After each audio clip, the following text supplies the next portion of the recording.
Welcome to the Bloomberg Markets Podcast. I'm Paul Sweeney, alongside my co-host, Matt Miller. Every business day, we bring you interviews from CEOs, market pros, and Bloomberg experts, along with essential market-moving news. Find the Bloomberg Markets Podcast on Apple Podcasts or wherever you listen to podcasts and at Bloomberg.com/podcast. Let's go to Ira Jersey. He covers all the interest rate stuff for Bloomberg Intelligence. Ira, you know me. I try to stay away from that whole interest rate thing, the whole yield curve discussion. You don't want me anywhere near that. But I guess what I'm hearing today and over the last couple of days is higher for longer for U.S. interest rates. Is that what the market's telling you? Well, it's not so much the higher, it's more the stay high for longer. Okay. So the story really that we've been pricing the last couple of days, and we're talking about very short term, is the idea that the Federal Reserve is not going to be cutting interest rates, maybe even into the second half of next year. So although we're still pricing for some probability of a hike later this year, the more important thing is that we're starting to price out cuts. And pricing out cuts is, in my opinion, that's what the Fed is really needed to try to convince the market of for a long time, because the fact that you were pricing in cuts just means that the market was that. And if you look at equities or credit markets, have just gotten easier, and financial conditions have eased because people thought that the Fed was going to be early in cutting rates. And if they're not going to cut rates early, then that's just as good as hiking. Isn't it? I mean, we're getting close to great financial crisis levels on rates. How high did we go back then on the 10-year, on the 30-year, Ira? Because that was like the sky is falling. And it doesn't feel like that at all right now. Well, if you're talking about the financial crisis in 2007-8, when we go back to the early 2000s, we're basically back to those levels on a lot of the curve. After 2007, this is the first time we've seen rates basically in the last 15 years anywhere close to these kinds of levels, particularly in the front end of the curve. It's very possible. But isn't that crazy, Ira? Yeah. Like 2007, 2008, we barely got above 5% on the 10-year, right? And that was when, like, if the TARP vote didn't pass, the United States was going to fail as a country. Like, how come we're at that level now? Well, mainly because we're in much different inflationary dynamics now than we were back then, right? So we have to have a monetary policy that's ultimately going to be more restrictive than it was back during the financial crisis. So, during the financial crisis, you had easing of monetary policy. You had the Federal Reserve, remember, you had the TARP vote, and then very soon thereafter, they started their quantitative easing program, and where they started to buy a lot of treasuries, started to buy a lot of mortgages. Now that's reversing, right? So they started to do that, remember, in 2018, 2019, the economy started to slow. Then you had the pandemic, and that all caused obviously the Federal Reserve to be even easier and way easier even than it was during the financial crisis. So I think it's reactive right now that we're going to see higher rates because of the strength of the economy, because of the monetary policy actions by the Fed, and importantly, and I think this is definitely can't be underappreciated. And if you go back to when the Treasury Department at the beginning of the month came out and said, we're going to issue $1 trillion of debt this quarter, so just the July through September quarter, that was eye-popping to a lot of people because it was $200 billion more than we thought. And I think consensus was probably somewhere near there too. So you have supply dynamics on top of a reasonably strong economy and monetary policy that's going to stay very tight for a while. All of those things are going to mean that rates are going to be, stuck probably at these higher levels, at least for a few quarters, if not even a year. That's no good. I'm looking to refinance the mortgage, Ira. You're not helping me out whatsoever. All right. No, not at all. Yeah, no. Thank you very much again. Jackson Hole, Wyoming. Matt and I will not be there, but our good friends at Bloomberg Surveillance will be there. And why? I mean, what's the point of even going? They're sending the A team. So Ira, does it matter? Yeah, does it matter, Ira? I doubt that Jay Powell is going to say anything too groundbreaking, really, because with press conferences at every single FOMC meeting. He only spoke to us in late July, so it's hard to imagine that even though the data has been a little bit better maybe than expectations, it hasn't been strong enough for the Fed to completely change their view. But there will be nuance, I think, that we'll be listening for. So things like if Jay Powell starts talking about the medium term and about some of the structural shifts in the global economy with wages and with supply chains and the like, we might be able to at least glean some information from there. Will it be massively market moving? I doubt it. But at the same time, liquidity has been pretty poor, which is one of the reasons you've seen such big moves. So if he does happen to say something that's a little bit unexpected, you could see a pop here and there in the market, whether it's rates, 10-year yields 5 basis points lower or 5 basis points higher. Real quick, Ira, are you surprised how successful Messi's been in Miami so far? Not really. Major League Soccer teams have salary caps, and they tend to spend their money more on attacking talent than they do on defenders. So Messi's just tearing up a lot of the defenses in Major League Soccer. It's fun to watch. I'll tell you. He's coming to New York, right? I know. And John Farrow was just saying, I was listening to him on Surveillance, a ticket that usually goes for $75 or $100 in New York for the New York Red Bulls when Miami comes in, $1,000. Dude, he told me that the DC game tickets start at $12. Yeah, but I mean, once Messi and when Messi comes, tickets start at $4.96. Yeah, exactly. That's a delta. That's a delta. Ira Jersey, thanks so much for joining us. Ira Jersey, Chief U.S. Interest Rate Strategist and Soccer Strategist as well. Soccer owner. He's a mogul in the world of soccer. You're listening to The Tape.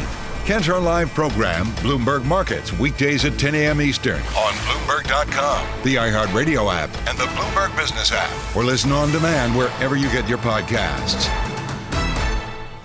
I'm so glad I'm not like I'm managing a cyclical business. I put up a really good quarter. I sell a lot of tractors. The farmer's in good shape, yet my stock's down 4% because these darn analysts and investors are looking 6, 12, 18 months down the road and saying, hey, it can't get any better than it is right now. Somebody has to live this on a daily basis is Brooke Sutherland. She covers all the industrial stuff, including Deere for Bloomberg. Are you Opinion or Back to News? I don't know. Where are you these days? Still in Bloomberg Opinion. Full of opinions. Brooke joins us here in our Bloomberg Interactive Brokers studio. So, Brooke, what did you take of the Deere earnings? How's the American farmer doing these days? I think they had been doing pretty well, on the back of rising crop prices, and that really provided an opportunity to go out and replace farm equipment, because we had a very long period where, tractors were getting up there in terms of duration and people were holding off on purchases. And of course, we've seen the other end of that. But now, we're starting to see some pressure on crop prices just with some of the harvesting patterns that we've seen. But I think, sort of the crux of the issue is if you look at Deere's numbers, they're very good. But it's not volumes that's really driving everything here. It's price. And they have a ton of pricing power because they are such a dominant provider of tractors. And they also really have invested in the technology curve in terms of making their machines more efficient, more productive for those farmers. And that has really helped them get pricing power. But I think you have to wonder, at what point have we reached sort of the peak of pushing through these price increases? We start to lap tougher comparisons. Has the farmer maybe had enough in terms of those price increases? And I think that's why you're seeing some of the pressure on the shares today. And the stock, it's come down substantially, but they're still doing really well. I look at comp chart, COMP on the Bloomberg. It automatically defaults to a 5-year period, and they have more than tripled over the past 5 years. Compared to an S&P that's up 66%, the industrials index on the S&P is up 52%. So they're a huge outperformer, right? Who are their biggest competitors? Who else has the name, brand recognition, and quality of a John Deere?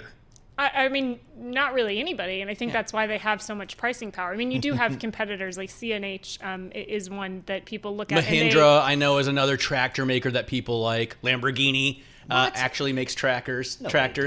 Not the car company that's owned by Volkswagen, but of course, Lamborghini started out as a tractor maker. That's right. I remember seeing that's what Ferruccio Lamborghini did. Before, and he said he could make a better clutch. Yeah, that's right. He got in a fight with Enzo Ferrari about the clutch, and he shifted businesses. But CNH has also made some comments about we might be reaching sort of the limits of pricing increases with that farmer population. And to your point, we've seen that kind of really aggressive share climb. This is not the first time we wondered if this is as good as it gets for Deere, because it has been a very good and somewhat prolonged ag production cycle here. But, at a certain point, you can't go up forever. If I'm a farmer in Iowa, how long do I own my Deere tractor before I replace it usually? I think it depends. I mean, again, on sort of what the market dynamics are and when it is a good time to spend on new equipment. And then, like I said, they're also investing in better technology that can really help on the productivity front, especially for farmers that are suffering with labor shortages, to help get around some of that. And I think that all sort of weighs on the decision-making process. Labor was an issue for Deere, and they solved that pretty quickly. I remember.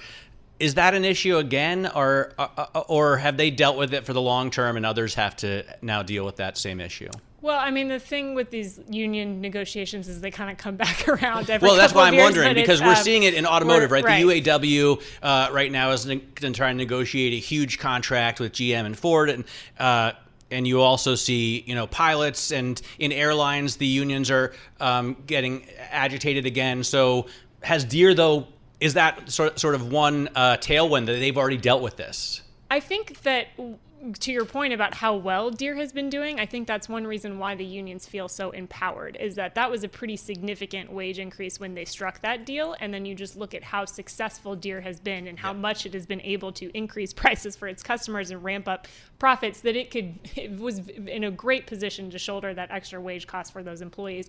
UPS is obviously talking about trying to do the same thing down the road. They sounded very confident on their earnings call about being able to offset those higher wage costs with productivity improvements, investing in automation, things like that. And so I think that's what's really empowering the unions, is they're saying, look, you're really raking it in, and we want our fair share of that.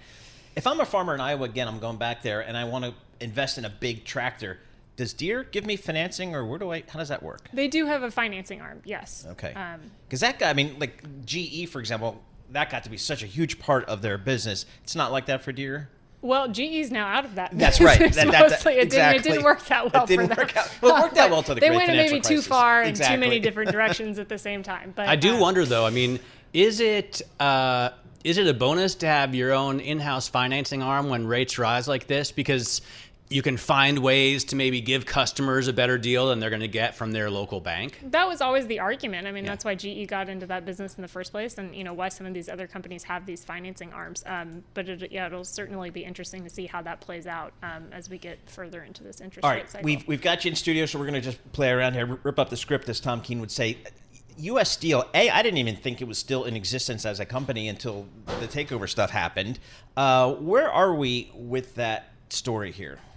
It's heating up. It's the center of a bidding war. It's one of the oldest American companies. Used to be one of the biggest, and now it increasingly looks like it is going to be bought by somebody. Than US Steel.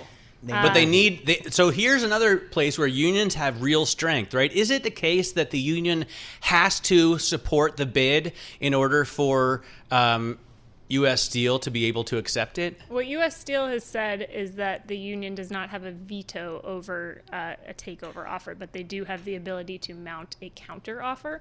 And they have said this morning that they are going to transfer that right to a counter offer to Cleveland-Cliffs. But I don't know that, there's a lot of aggressive rhetoric out there, and I don't know that we should assume that U.S. Steel necessarily doesn't want to sell to Cleveland-Cliffs. There's some sort of bias against that. Sort of what they said is that they wanted Cleveland-Cliffs to agree to an NDA to do a due diligence process, and Cleveland-Cliffs wouldn't do that until they agreed to the economic terms up front, which is somewhat unusual. And I think there's just a lot more of this process to play out, and I also don't think we know who all of the parties are yet. So when U.S. Steel announced its strategic review, they said they'd had multiple offers for all and also parts of the company, and I think there might be more players to come out of the woodwork here, and I think there's just a long way to go with this takeover story. All right, I got a question on a different issue, but you've been writing about it. So when I moved to Berlin in 2016, I had just bought myself a Porsche 911 Carrera S here, and I didn't want to lose it. So I paid the $4,500 that I think it costs for me to get, half a trailer on a freighter ship and shipped it over to Germany, and it was great. I got to drive it on the Autobahn. I absolutely loved it. It was the perfect car for Germany. But when I moved back to New York at the end of 2021, and I went to call the same shipper to ask how much it would be. They quoted me more than $20,000, approaching $25,000. So the price had essentially gone up 5x, and I had to sell my beloved Carrera. Bummer. I'm still a little bit heartbroken, although it helped me to finance my current home. Are those prices coming back down to earth? Have we come back to normal now in terms of freight shipping? They have come back down. I would say you maybe unfortunately moved at the wrong time. If you'd moved in the spring of 2023, you might have had a better Tell my former rate boss that. quoted to you on that. But yes, so it is. We did see shipping prices really come crashing back down to earth as we sort of had that pivot away from goods spending back towards services. But now we're starting to see signs of life again in the freight market. The Drury, the WCI freight index has increased for 6 straight weeks. That's the longest positive stretch since January 2022. We're also seeing maybe some progress in the trucking market where we might be hitting a bottom and starting to find our way, toward a point of stabilization, because it has been really rough for that freight sector. I mean, I know there's a lot of debate about whether the broader economy is in a recession, but the freight sector has been there and it's been tough out there, and we're starting to see sort of a light at the end of the tunnel. Well, I mean, you can go over to by the port of Newark over there, by Newark Airport. They got the containers stacked 20 high. Yeah. Go get one of those. And I only needed half for my car because the containers I think are 40 feet long and I only needed 20 feet. But I just couldn't justify paying $25,000, and I wouldn't have been able to afford my house if I hadn't sold the 911. So that's probably a good thing for in a sense, I'm family. Living in a Porsche in Westchester. All right, Brooke Sutherland, she covers all the industrial stuff for Bloomberg Opinion, joining us here in our Bloomberg Interactive Broker Studio. You're listening to The Tape. Catch our live program, Bloomberg Markets, weekdays at 10 a.m. Eastern on Bloomberg Radio, the TuneIn app, Bloomberg.com, and the Bloomberg Business app. You can also listen live on Amazon Alexa from our flagship New York station. Just say, Alexa, play Bloomberg 1130. Let's talk tech talk here. The tech stocks have been, particularly the top 5 to 7 names, have really been leading this market this year as people are in search for growth. And what are they doing? They're generating a ton of cash, which raises the question, what are these tech companies doing with their cash? Let's bring in Angelo Zino. He's a senior industry analyst at CFRA Research. Hey, Angelo, again, a lot of these tech companies, just putting up gobs and gobs of cash, like Alphabet, $118 billion cash pile. What are these companies doing with their cash, and what do you think they should be doing with their cash? Yeah, so for the most part, most of these, mega cap tech names are really leveraging the cash towards buybacks, and it's what they've been doing for years at this point in time. Clearly, Apple kind of, the poster boy child in that area, buying back, announcing a $90 billion buyback earlier this year on top of the $90 billion they did last year. So that's really where most of the cash is going. Alphabet did the same thing, announcing a $70 billion buyback this year on top of the $70 billion they announced last year. So that's where the cash is going. A big reason for that is they really can't do anything else with it, in the sense that the M&A market for a lot of these large cap companies are essentially closed, outside of the fact that we are likely going to see an improved deal of that Microsoft Activision transaction out there. So we expect them to continue to utilize most of the cash towards buybacks going forward. And we actually think that's the right move here. And a big reason for that is it will support earnings growth. We do expect free cash flow to continue to grow here over the next 5 to 10 years incrementally. And that'll continue to support a higher share price in our view. All right, so here's my pet peeve for the big tech names. I think they should be like Apple, for example. They should have a 2.5% to 3.5% dividend yield, and they don't. Why is that?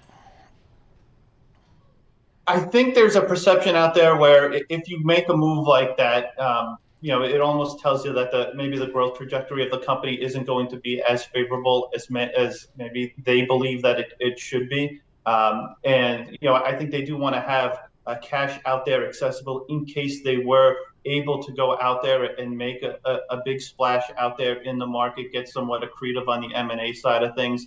Clearly the regulatory environment does change over time, and I think they want to just have that cash available out there. And when you kind of look at what specifically Apple, right, since 2012, they've essentially bought back or reduced their share count by more than 40%. That's absolutely remarkable, because many of these companies out there that do have buybacks are essentially washing out they're essentially kind of just offsetting, share dilution with those buybacks. Apple is actually reducing their share count, and they will continue to do so over the next decade. So we think the growth trajectory for Apple continues to be very attractive.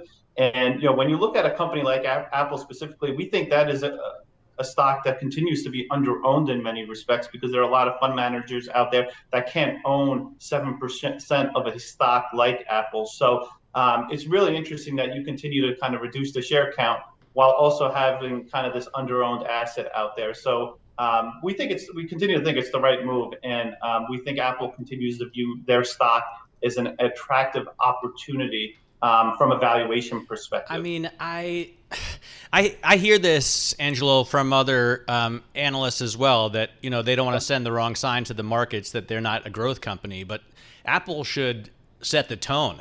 They don't. The markets have to send a sign to Apple, not the other way around.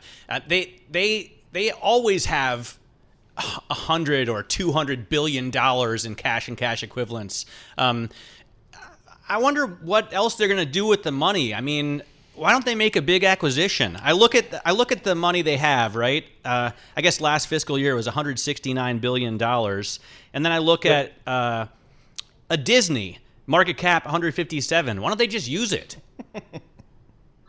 No, I think that's a fair point. I think a big reason they don't do it, I mean, maybe not as much in Apple's case, but in others, I think I think there would be too much kind of backlash from a regulatory perspective to allow a deal like that to take place, to be honest with you.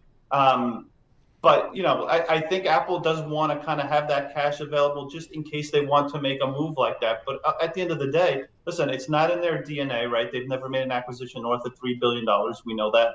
And when you kind of look ahead and we look at their pipeline, we continue to view this as a company that could, longer term, continue to grow the EPS at a 10% plus clip. And those buybacks, in terms of essentially buying back 3% of their shares to continue to help that EPS growth trajectory, will support that 10% plus EPS clip. So again, we think it's the right move. That net cash balance has been dwindling over the last couple of years.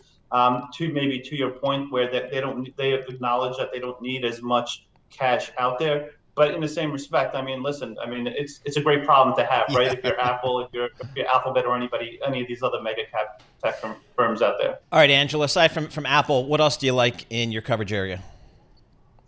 Yeah, I mean, listen, we do continue to like a lot of the chip names out there. Specifically kind of the ongoing AI shift out there towards generative AI. We think you're still in the early innings there. And NVIDIA, of course, is a name that has essentially tripled this year and essentially nearly quadrupled off its lows. But that being said, we do think that over the next kind of 3 to 4 years, you're going to see this shift, this titanic shift in the form of how computing and networking chips out there are going to kind of be valued, and the amount of demand you're going to see kind of from this generative AI shift. And that being said, we continue to like NVIDIA as well as Broadcom, which have been two of the big winners out there. On top of that, Marvell as well as AMD, we think are going to be big winners in the coming years. On top of kind of some of our favorite names on the mega cap tech names. I tell you what, Angelo, NVIDIA, I guess they reported after the close on Wednesday. Man, they better put up a big print, because given what their stock has done on the back of that big raise they had last quarter. That's exciting. What's the risk in that name, do you think? I mean, man, I can't think of a company who's got more expectations built into their stock short term than NVIDIA. Yeah, and to be honest with you, it's going to be tough for them to kind of exceed some of those expectations out there. I mean, at this point in time, you kind of look at what they did in terms of their last quarterly results, essentially kind of doubled the expectation on the data center side of things. And we do think that they've got a good problem out there in the sense that their chips are supply constrained out there. When you kind of look at the valuation, at least relative to historical levels, it's actually not that demanding. So we think there's very little downside potential, at least in terms of where the consensus estimates are, and there is upside potential. But that said, the valuation is always kind of the question mark with NVIDIA here. We think where investors continue to underestimate the NVIDIA story is really kind of the fact that this is more of a total solutions company rather than a semiconductor company. So the capabilities and the upside potential on the sulfur side of things. If they talk that up on this earnings call, that's where the upside potential we think is for the stock. All right, Angelo, thanks so much for joining us. Really appreciate getting a couple minutes of your time. Angelo Zino, he's a senior industry analyst at CFRA Research. You're listening to The Tape. Catch our live program, Bloomberg Markets, weekdays at 10 a.m. Eastern on Bloomberg.com, the iHeartRadio app, and the Bloomberg Business app, or listen on demand wherever you get your podcasts. Bitcoin off 5.6%, as Denise was just reporting, 26,090. People are heading for the exits here. I'm going to check in with the king of South Beach, Mike McGlone, senior macro strategist with Bloomberg Intelligence. Mike, what's happening out there with Bitcoin? You always bring me on and I start laughing from those South Beach connotations. So I appreciate that. I appreciate that, Paul. Bitcoin is, I think, resuming a bear market. And I look at it, the headline I put out today is, to me, it appears similar to the US stock market in 1930, when it rolled over and then it kept going down after it bounced. And the key thing about it is, let's just look at Bitcoin right before this COVID, right before the biggest pump in liquidity in history. It was around 10,000, and still right now it's around 26. So I think there's risk it can head that way.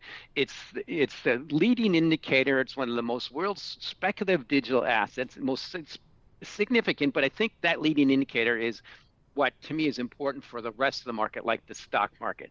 The key to me headwind is just look at that U.S. government 2-year note. You can purchase a 2-year note around 5%, lock up almost 10% in 2 years.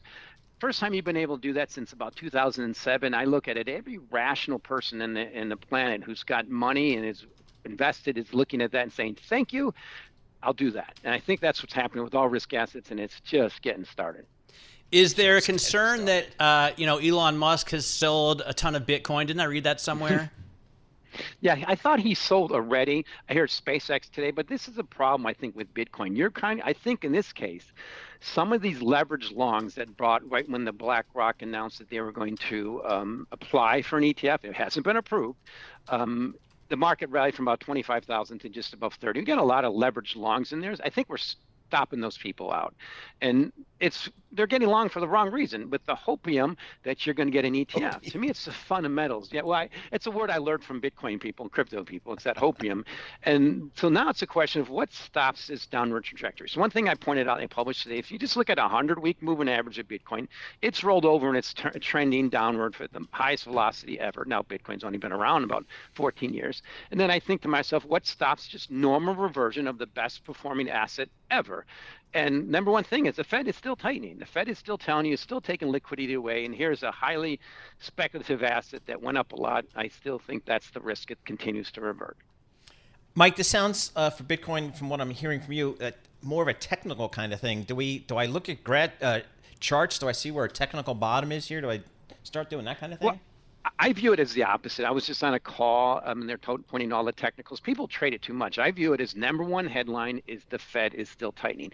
And then you try to put it into things that we see as humans. We can't really, can see the tightening, you can feel, but you can watch the price. And I just point out trends down, Fed's tightening, use the discipline of a good investor.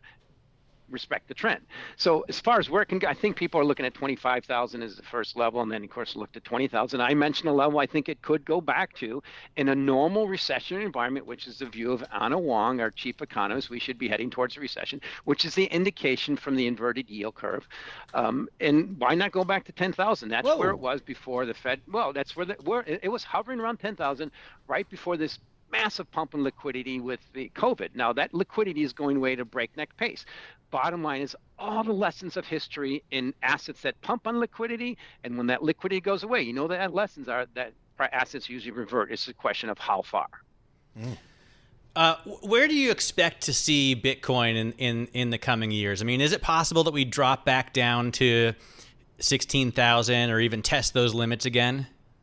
Yeah, so I think it has a bottom around 15, and most people look at that as, I'm going to be buying here or getting near there, and that is the risk I see. Is the bottom line for me, Matt, is this is part of the macro. It's just a good indication that I think we're heading into a more significant bear market. If you look at the stock market, it typically doesn't bottom until about 2 years after the Fed starts easing. We haven't done that. They're still tightening. And to me, this is part of this is the leading indicator. So I don't know how long it takes, But like I said, I compared it to the stock market in 1930, and right now it's a bear market. It's heading lower, and the Fed's still tightening. So I don't even see light at the end of the tunnel for risk assets at the bottom, and Bitcoin is just the best leading indicator. All right. So aside from Bitcoin, what's the, if I go to BI commodity, what are some of the top 2 or 3 things you guys are working on? Well, I'm still watching crude oil. Now, crude oil is hovering about unchanged in the year. Obviously, I'm still bearish crude oil. And a normal trajectory after the pump last year is you typically head towards 2 cheap levels. 2 cheap levels in crude oil, not at 80. It's around 40 or 50. And then you look at the macro of it. China is clearly in decline. And what stops this downward revision in economic outlook for China? I don't see it. Now, we should expect stimulus from there, but they just upset their biggest export customers, Europe and US, with this war. And it's not really China anymore. It's one leader, President Xi. So I think you're seeing a situation in China similar to peak Soviet Union and peak Japan in the late 80s, early 90s. So there's a demand side. And great, and that's still going that way. And you look at copper. Copper is pointing that way. Copper's tilting lower.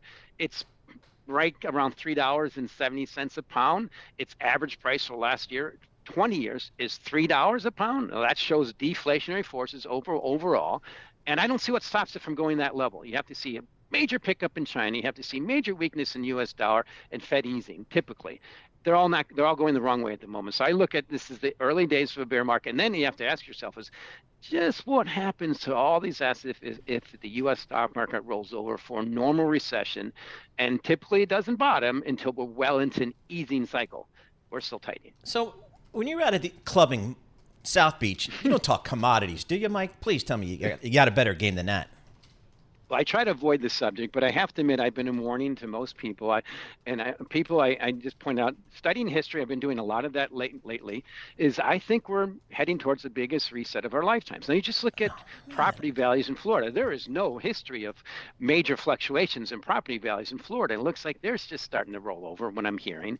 And the bottom line is we're still taking away the punch bowl. And that is what I'm really worried about. It's a classic example of look at PPI. The producer price index went from 18 to -3. That's finished goods. That's the biggest correction since 1948. So pretty significant deflationary forces. And then you look at the Fed funds at 5 1/4. It's well above in CPI, well above PPI. It's clearly contractory. And we're just early days. So I look at this is just a normal cycle. And the normal cycle is we're very elevated in risk assets, and Bitcoin is the good leading indicator, which crude oil around 40, copper lower, and I just be lucky. I mean, here's the lose-lose. Every time the stock market's gone up, it's increased rate hike expectations. I don't think the Fed's going to ease until the stock market tells them to by going down. All right. Yeah, good stuff. And I want to get you back on a little bit later, Mike, if we can, to talk about what's going on with the ags, because I think it's bigger than people realize, certainly bigger than we give it time for. And he knows that stuff. I know. Yeah. All right. That's why he's the man for that. You're listening to The Tape. Catch our live program, Bloomberg Markets, weekdays at 10 a.m. Eastern on Bloomberg Radio, the TuneIn app, Bloomberg.com, and the Bloomberg Business app. You can also listen live on Amazon Alexa from our flagship New York station. Just say, Alexa, play Bloomberg 1130. Matt, when we talk about the economy, oftentimes folks will say, I'm thinking about a hard landing, I'm thinking about a soft landing. And then we've recently heard this phrase, no landing. And I think we need to talk to a licensed pilot because I don't think that's even possible. Fortunate for us, our next guest is a licensed pilot, Jamie Patton. She's co-head of global rates at TCW. So Jamie, got a lot of smart people there at TCW out in Los Angeles. What kind of economic landing are you guys calling for? Well, thank you for bringing up the no landing scenario analogy, which is my least favorite analogy of all time. Mostly because it defies the laws of physics. What goes up must come down. But also just being a pilot, airplanes run on gas. And even if everything goes perfectly and you really don't want to land, you're going to run out of gas. So I hate that analogy. But I do love flying analogies. And I think that they're perfect for monetary policy hiking cycles, especially this one. At TCW, we are expecting a hard landing. Specifically, the analogy that I like the most is a soft field landing, which, to give you a little bit of background, not to talk about flying too much. Let's do it. Soft field landings are notoriously dangerous. Pilots never totally know what hazards lurk under the surface of a soft field landing. So a soft field landing is off airport. It could be grass, gravel, sand, snow. The Hudson River. Exactly. So there could be wildlife wandering around. There's barbed wire fences, difficult to see from the air. A regional banking crisis might be brewing under the surface of a robust economy. And as we're coming in for this landing, we are not expecting it to be soft for a lot of reasons that I can get into. But we also see so many hazards, and just the chances that the economy has a soft landing with a hiking cycle that's been the most aggressive in 40 years, we just find to be very unlikely. You know, I heard a great analogy this morning on Surveillance from Laura Rame. She said that the economy is like an 18-wheeler. And before the great financial crisis, when a lot of people still had fixed rate mortgages or floating rate mortgages, the Fed could pull on the brake lever and that would slow down like 10 wheels. So it could bring, the economy to a stop relatively quickly. But now that everyone has shifted to fixed rate mortgages, the brake lever only affects like 3 or 4 wheels, and it's much harder to slow this truck down. Does that make more sense? Absolutely. So the way that we talk about this is the interest rate sensitivity of the US economy. And specifically, we've heard a lot of Fed speakers talk about this recently in the form of monetary policy lags. So we know they're long, we know they're variable, we know it takes time for an adjustment in monetary policy, such as the Fed hiking rates, to feed its way through the macro economy.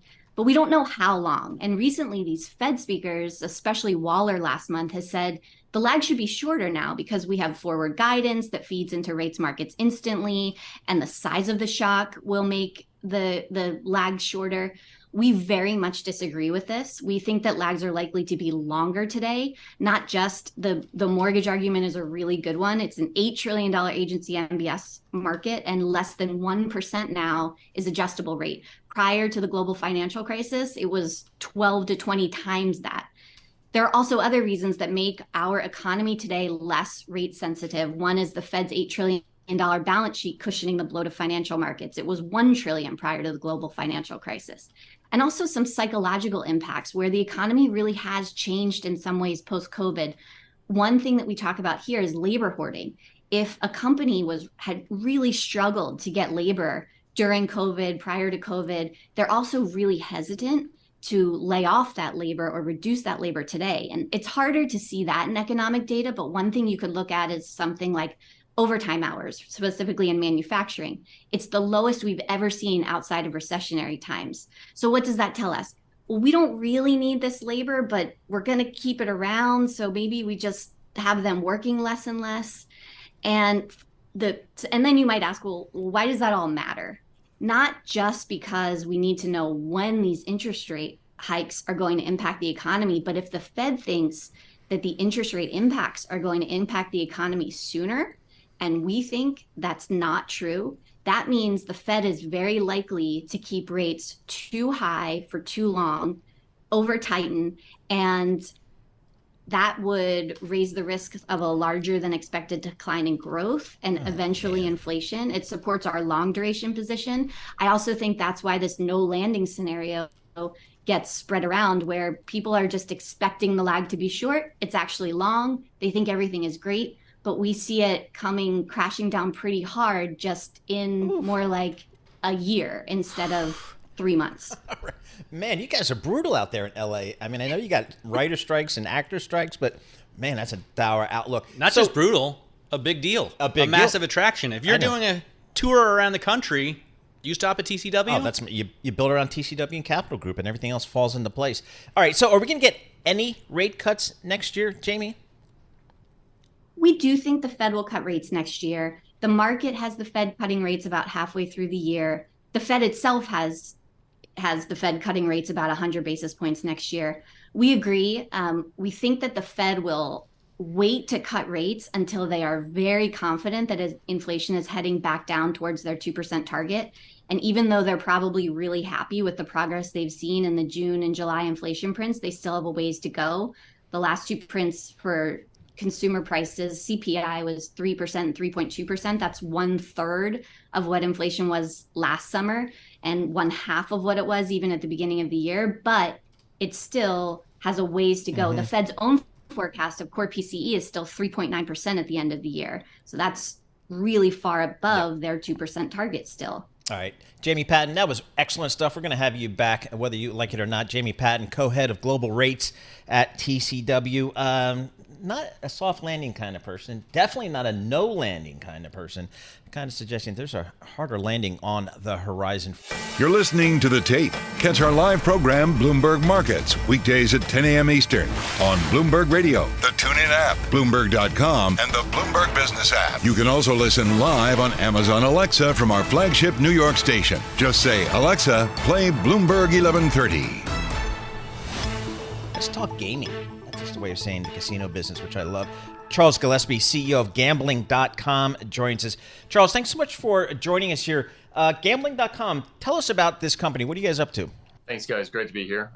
So Gambling.com Group publishes essentially online comparison shopping websites for the global online gambling industry. So, if you're going to go to Paris, for example, and you need to book a hotel, you're probably going to go to hotels.com or Expedia or something like that, get all the information there in one place, and then book your hotel. We essentially do the same thing, but for online gambling. So if you want to bet on sports and you're in New York or New Jersey or one of the other 25 states where you can bet on sports legally in the United States, you come to gambling.com or one of our 50 other websites. We also have bookies.com, casinos.com. We also own rotowire.com. And we'll give you all that information, help you find the best sports book or online casino for whatever your needs are. Are you comparing the odds? Who's going to offer me the best odds? Or what are you actually measuring? We do that, yeah. So bookies.com has got odds comparison and tons of data about sports. But a lot of users, they don't even need that level of information. They just want to know, okay, in, Pennsylvania, what sports books are even available? Which ones are legal? And, of the ones that are legal, well, which ones have the best sign-up offers? Which ones have the best customer service? Which ones will pay me quickly if I win? So in many cases, it's just kind of, frankly, more basic things that move the needle for individual users that we supply. But yeah, for the sophisticated users, we've got odds comparison and all kinds of great stuff. Now, Charles, it's kind of a controversial business. Obviously, if you're an adult, you should probably be able to make your own decisions about what you do with your money. And if it were illegal, everybody would be doing it underground anyway. But did you have any reservations with using such blunt brand names, gambling.com and bookies.com, as something that I don't think my mom would want me messing around with? Absolutely not. I mean, to borrow a British saying, they do what it says on the tin. It's very clear. It's good branding. Obviously I'm an industry guy. I've been doing this for 17 years. So I've been drinking the Kool-Aid for a long time, but I don't think that the industry is controversial at all. When you zoom out and look at it from you look at the whole kind of thing in its entirety. What I think is controversial is states that haven't regulated online gambling, because it's not like online gambling isn't happening in these states. You said it yourself, Matt. All these people are playing online regardless. It's just a question of whether they're at the regulated sites or if they're at the Costa Rican and Panama-based sites. And you can't help the problem gamblers if they're not within the regulated ecosystem, because you don't know anything about them. So it's clearly a net positive for every jurisdiction that regulates the industry, because they get so many more tools to actually help people that need help. And that is the real thing that we should all be doing, is trying to do what we can to minimize gambling related harm. And that obviously starts with a regulated market. How important was it for the industry, Charles, for ESPN to ink their deal? I think, was it with Penn? I forget. Was it with Penn? But just to ink their deal, to really kind of jump into the deep end of the pool with their deal with Penn Entertainment. Yeah, I'm not sure they're in the deep end of the pool. I'd say they're in the shallow end, or the kiddie pool. They're not actually the ones taking the bets. And what they've done with Penn is they've licensed the ESPN name to Penn, but Penn is the regulated gambling operator with all the licenses that's going to do the heavy lifting. But it is a very big deal. This American sports betting renaissance started in 2018 with a Supreme Court decision, and ever since that moment, all eyes have been on ESPN, and there's been tons of speculation about what they may actually do. Disney's, obviously had a very kind of conservative approach to the whole thing. They don't want to be seen to be in the gambling business. They certainly don't want to have anything to do with online casino. And it took 5 years, but they finally done a deal. It's a relatively simple deal where they license their brand to Penn, and as I said, Penn will operate it. There's other chess pieces that got moved around when Penn announced that deal. They had previously acquired Barstool, which is a fascinating media organization, and talk about controversial. I think that, David Portnoy and Barstool. There's plenty of things have been said about Barstool, and I don't want to wade into that conversation. But just from a pure media perspective, I mean, they have incredible engagement, and a lot of the content is highly compelling. It is a fascinating business. Agreed. And in the end, Penn, I think realized maybe that's not the best fit for a regulated gambling company. Obviously not everybody agrees with everything that Portnoy says. And, I think certain gaming regulators in the end were just not totally comfortable. Right. And Penn needed to essentially replace that partner. And that's what they've done. And Dave Portnoy at the end of this has come out looking like an absolute legend, having sold Barstool for, an actual proper fortune, and then now having bought it back for $1. Exactly right. It's the stuff of it's fun to follow. That's for sure. Charles Gillespie, thanks so much for joining us. Charles Gillespie is the CEO of Gambling.com. This is Bloomberg. You're listening to The Tape. Catch our live program, Bloomberg Markets, weekdays at 10 a.m. Eastern on Bloomberg Radio, the TuneIn app, Bloomberg.com, and the Bloomberg Business app. You can also listen live on Amazon Alexa from our flagship New York station. Just say, Alexa, play Bloomberg 1130. Now, I have been covering the automotive industry for a couple of decades, and as a result, I kind of know everybody that works in the industry. So oftentimes these manufacturers will give me cars or motorcycles to test drive for a week and figure out, what the product is like, which is, I think, very helpful in my reporting. This week, I'm driving a car from a brand that's very close to my heart. It's an Audi Q8 e-tron. Audi Q8 e-tron. All right, which is a little bit confusing, but basically it's their biggest SUV that's powered solely by batteries. And oh, nice. I'm looking at it here. Well, we have video of it as well. So if you're listening, you can go to youtube.com and just type Bloomberg Radio and you'll see this vehicle. Now, close to my heart because the first car I ever bought was an Audi A4 Avant, the station wagon version. Sure. That was not battery powered back in 2000. That was 2.5 liter turbo diesel, which I loved so much. Same color, pretty much, and the interior felt the same. Everything kind of felt the same. The only difference is the powertrain. I want to bring in Kyle Stock. He is a senior correspondent for Bloomberg Businessweek. He covers the car industry very closely as well. And Kyle, first of all, I'm not sure if you've driven this Audi, but if you've driven almost any Audi, the experience is really similar, and I think that's what they're going for. Yeah, and it's like very techie luxury, right? I mean, it's they do this very well with the screens, with the digital dials, with the the real-time map information.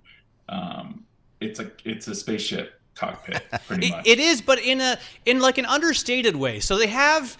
Obviously, tech is their thing. I think their motto is Vorsprung durch Technik, which in German it means advancement through technology. That's what they've always done.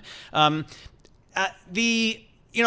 in the car is luxurious, and it's almost perfect in a refined kind of way, not in a flamboyant, like in your face kind of way. You're not drowning in leather. There's not a 55-inch screen, but there's exactly as much as you need, which I think is really cool. But I don't think they've cracked the whole battery tech thing because the range just isn't as impressive as other electric SUVs. And you don't get, Kyle, the kind of, punch you in the gut acceleration that you do in other electric vehicles. Yeah, you're talking about the Q8 you were just in? The Q8 e-tron, which is their new version of the e-tron. Now they're calling it the Q8 e-tron, even though it's not nearly as big or as special looking as the gas-powered Q8.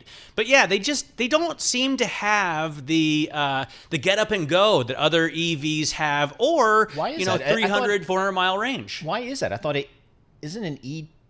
You don't talk about horsepower anymore, do you? Or you do. You can talk about horsepower equivalent, and this one has 400 horsepower equivalent. Don't get me wrong; it's not slow, right?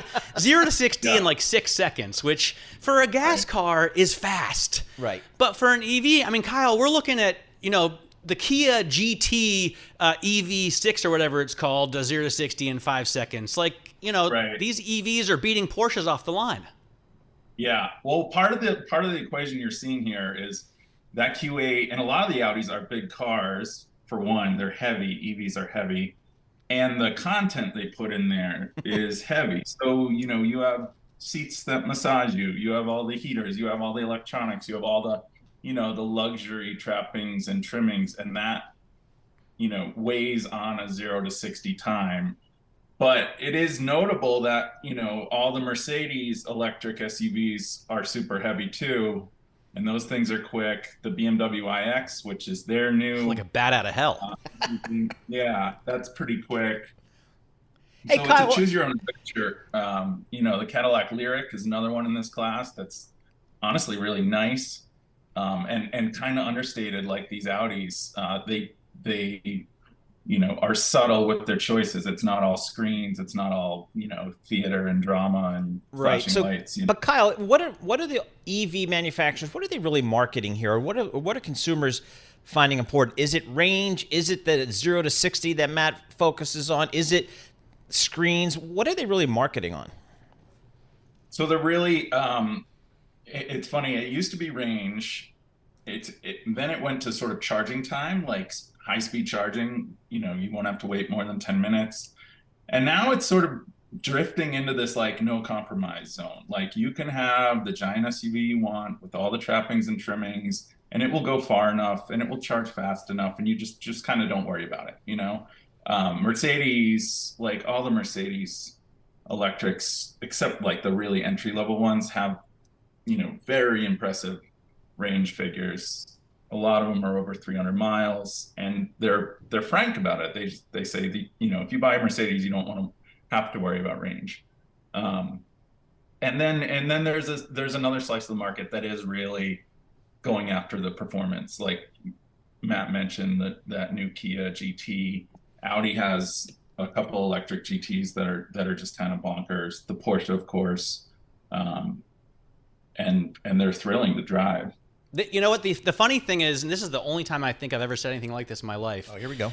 Even though it's not the fastest, even though it doesn't have the most range, this might be the one that I would buy if I were looking for a BEV SUV because the road handling is so nice. The air suspension is so luxurious because it has everything you need, but not a thing more. And because I've grown up with Audi kind of in my blood, I really like it. It starts at $75,000, which is expensive, but it's not as expensive as, a Mercedes or the BMW iX, which is ridiculously expensive, but it is more than the Lyriq and certainly more than the Kia.